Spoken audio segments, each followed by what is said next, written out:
directly out endorsing me. I don't know why, but it is what it is. But I know I get the references on other people's YouTube channels and seeing their Facebook feeds. So kind of just like in a subliminal way referencing me without really just coming out and saying, hey, I mess with the Narrative Podcast and Halsey Allen, but got to crawl before you walk. So it's always getting better over here.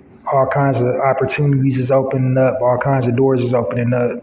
So I'll be able to do my part in this condition. Then after I promote the public figure,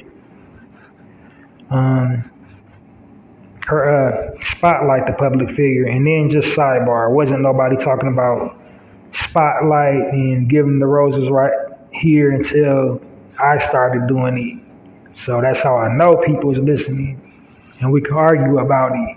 Like that's the thing. Online, it's documented. You can pull it up. Wasn't nobody talking about it till I did. It's all good that you're doing it, that you are recognizing black achievement and black accomplishment and black excellence and all that, but don't stun on the kid.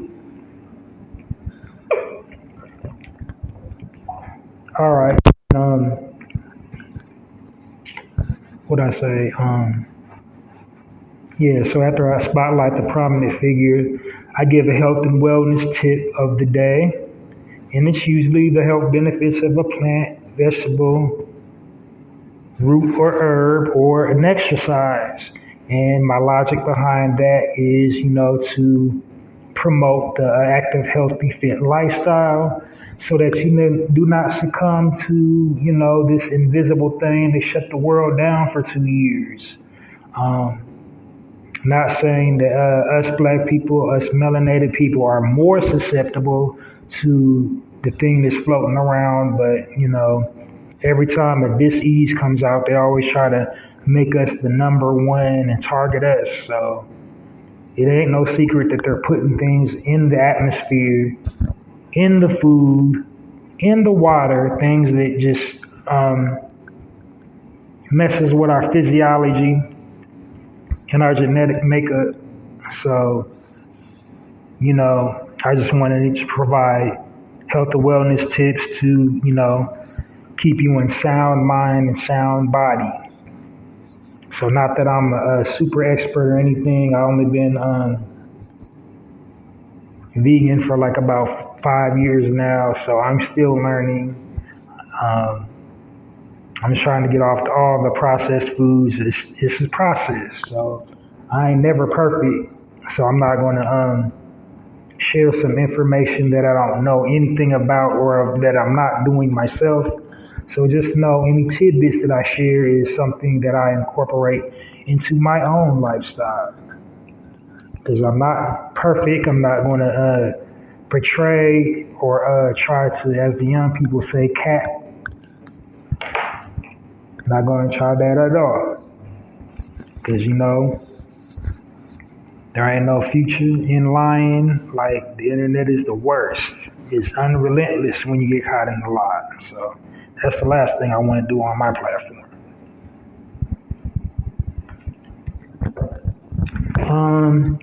So after the health and wellness tip is just my final thoughts or a speaking point. If I have a speaking point for that day, it'll be something currently going on in the news that pertains directly to the black community, or if it doesn't, how it could possibly mean something for us, or just, anything on my mind that I'm thinking about at the time. And I close out with final thoughts, just words of wisdom, something to put on your mind and close out. I try to package it neatly. I don't want to be any longer than the hour because I want my content to resonate with you. So if you just talking and talking and talking, like it's not going to resonate. You're just going to sound like the teacher from the Peanuts. You're going to be like, wah, wah, wah, wah, wah, wah, wah. And that's not a good look. So, yeah, there it is in a nutshell, the Narrative Podcast experience. So, like I said, today is a live edition. I just want to share some articles with you. And then I did forget to share my Shopping While Black experience when I did my podcast last weekend. So, I'll be sharing that after I'm done with these articles. And just prepare to have some fun. These are amazing articles, and kind of that's the goal on this platform. I want to normalize being normal, because Ripley's Believe It or Not, the news is, even though it's mostly negative about us, it's supply and demand.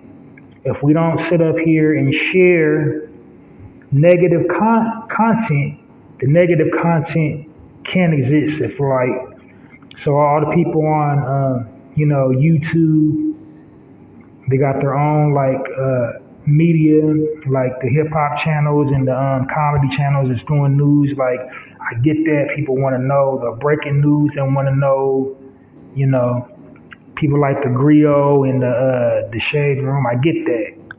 People want to know the gossip and all that, but we don't have to just promote it 24/7. Like, if you keep feeding the machine, it's going to keep on cranking out nonsense. But we can. That's why I call my listeners narrators, because we all have the power to change the narrative.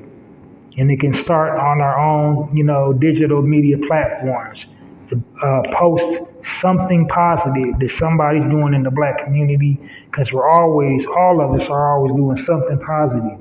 But it's just not highly publicized. It's just like really rare that something positive pops up in the news feed. And I think, like, of all the media feeds, if they devote just one post of somebody doing something positive, and then the rest can be gossip and the rest can be tea or whatever, but just somebody excelling at an excelsior level, or somebody doing something, humane for their brothers and sisters, if we post that, I think that'll really just start an avalanche of, we don't want to see messiness all the time. We don't want to see our sisters full butt naked all the time, or half nude all the time and twerking all the time. We don't want to see our brothers posting pics where they're holding up narcotics and artillery. We don't want to see that all the time. We don't want to see the pants sagging down off the ass all the time. Not all the time. You know what I'm saying? We want to see some positivity. We want to see the images of, black men taking care of their families, black women being good, mothers and nurturing, excuse me. We want to see that. We want to see black love, because they even got a little thing where they're trying to divisively divide the black man and the black women, playing the income thing, the high quality man, high quality woman thing. We want to see stories about black love, what it looks like for real. All this materialism, and we just sensationalize the negativity. We give it a form, we give it a shape, we give it cadence and credence, we play into it. If we take a stand and stop playing into it, it can't exist.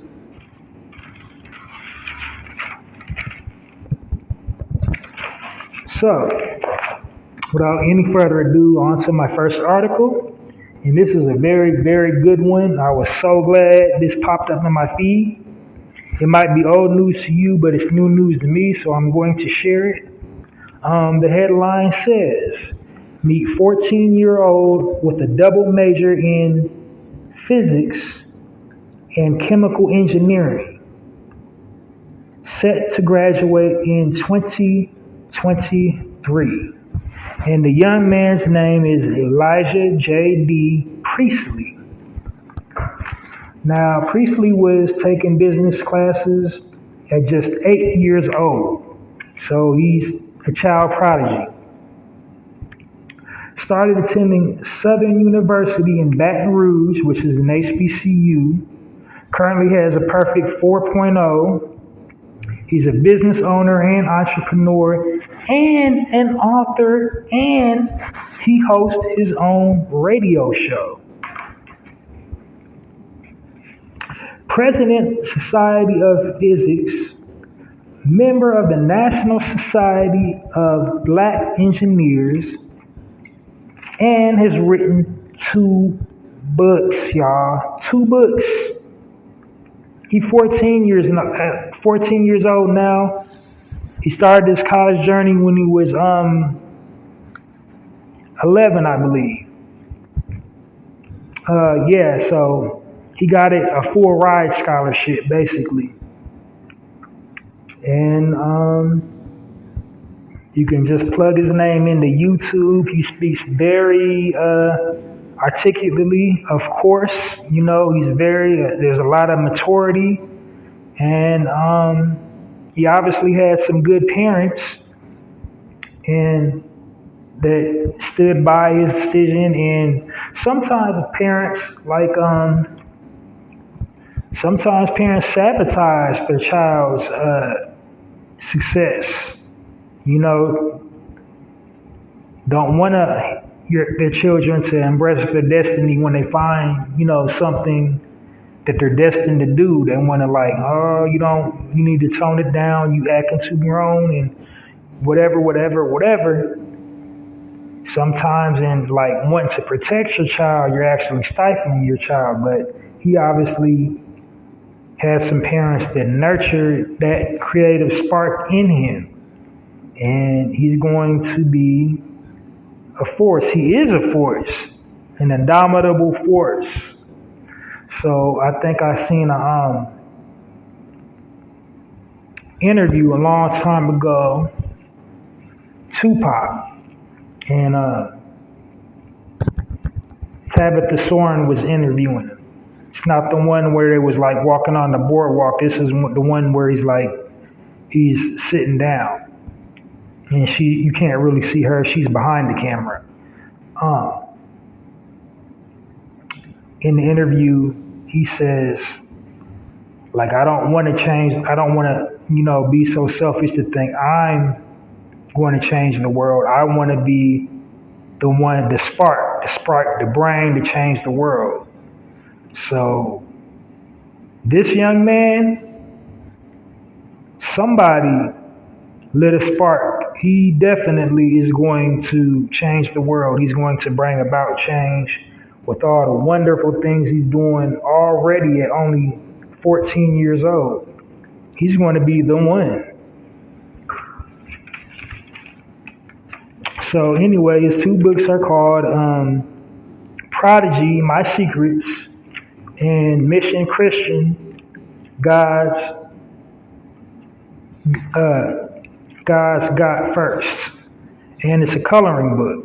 So, yeah. You can go check out his story. If you have a LinkedIn, you can see anything I might have missed, all his accolades, all his awards. He also has his own YouTube channel where he uploads his radio show topics. So, and he's a business owner. What did I say? Did I leave it out? Yeah, J.D. Priestley Enterprises Incorporated. So he already got a business, he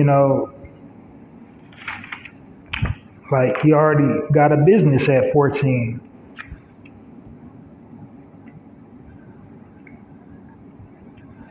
Lucrative assets, all that. So, yeah, he's definitely going to be the one. Definitely destined for something great, going to change